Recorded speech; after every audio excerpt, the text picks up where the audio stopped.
1 साल के लिए, 8 महीने के लिए, 10 महीने के लिए अपने आप को बहुत ज्यादा एनर्जाइज नहीं कर सकता। अल्टीमेटली क्या अपन मेहनत करते थक जाते हैं, सभी की बात है, आपकी नहीं मेरी, सभी की बात है। तो अगर मैं आपसे कहूंगा यार 1 साल तक आपको बड़ी मेहनत करनी, तो उसमें आदमी होता है 1 साल में थक जाते हैं। अल्टीमेटली अब आपको 1 साल के लिए नहीं करनी, 8 महीने के लिए मेहनत नहीं करनी, आपको मुश्किल से 3.5 महीने के लिए लग के मेहनत करनी है। 3.5 महीने में 100 दिन बचे, मुश्किल से 100 दिन, मतलब बहुत लिमिटेड पीरियड है, दिस द ऑप्टिमम पीरियड। जिसने 100 दिन में अच्छा काम किया ना, वो निकल जाएगा, पार हो जाएगा वो।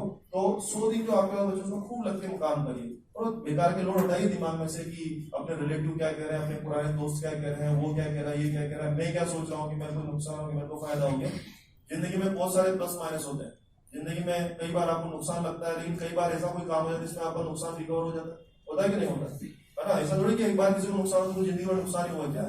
मान लो किसी आदमी को किसी काम में नुकसान हुआ, तो दूसरा काम वो कर रहा है, मान लीजिए कुछ उसने दूसरा, कभी अगली स्टेप में वो जो नुकसान होता है कई बार रिकवर हो जाता है ना, तो वो वाली बात है। ठीक है, अभी आपका 1 साल 2 साल डिले हो गया होगा, लेकिन ये चीजें भी कभी कभी रिकवर हो सकती है। डेस्टिनी ईश्वर आपको बहुत मौका देगा अपने आप को रिकवर करने का, अपने लॉसेस को रिकवर करने का। हो सकता है आप आगे जब पीएचडी वगैरह होगा मेडिकल प्रोफेशन में, हो सकता है इसमें आप और बेटर कर जाए। हो सकता है आपके मन में ये हो कि आपका कोई साथी आपसे पहले मेडिकल कॉलेज में है, आप नहीं जा पाए किसी कारण से, इस तरह का हो सकता है। उस तरह के लोड को मत रखें। अगर कोई आदमी एक कदम आज आपसे आगे, तो वो हमेशा एक कदम आगे रहेगा, ऐसा नहीं। ऐसा नहीं भैया, रेस है, दुनिया में रेस चल रहा है। आप रेस वगैरह देखते हो ना, मान लीजिए रेस को जब तक कंक्लूड नहीं करेंगे, मान लीजिए कोई गाड़ी आगे कोई गाड़ी पीछे, तो क्या जो गाड़ी आगे वो आगे रहेगी क्या? कभी कभी रेस में आगे पीछे था ना, जो आगे चल रहे उसने पीछे वाले ज्यादा जोर लगा तो वो आगे निकल गया, वो थोड़ा पीछे। जब तक रेस का फाइनल डेस्टिनेशन नहीं आएगा, फाइनल पॉइंट नहीं आएगा, तब तक कंक्लूजन कैसे हो पाएगा? क्या रास्ते में कंक्लूड कर लेते हैं कि ये जीत रहा है या हार रहा है? रास्ते में कंक्लूड करते हैं कि एंड पे कंक्लूड करते हैं, एंड पे। तो जब मरने लगोगे तो हिसाब कर लेना यार।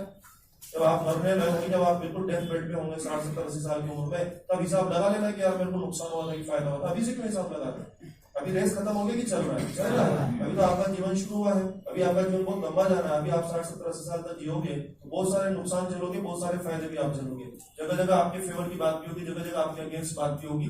और कई चीजें पता है तब जब हम चाहते हैं तब नहीं होती है, और कई बार कई चीजें होती है ना आपके, मतलब जब आप नहीं चाहते अचानक वो होता है ना। डेस्टिनी भी एक चीज होती है, कई बार आप बहुत कोशिश कर रहे हैं, कोई काम नहीं हो रहा है, कभी आप बिना कोशिश के अचानक हो जाता है, तो वो इस तरह की चीजें हो जाती है। और मेरे को इस तरह की चीजों का बहुत बड़ा एक्सपीरियंस है।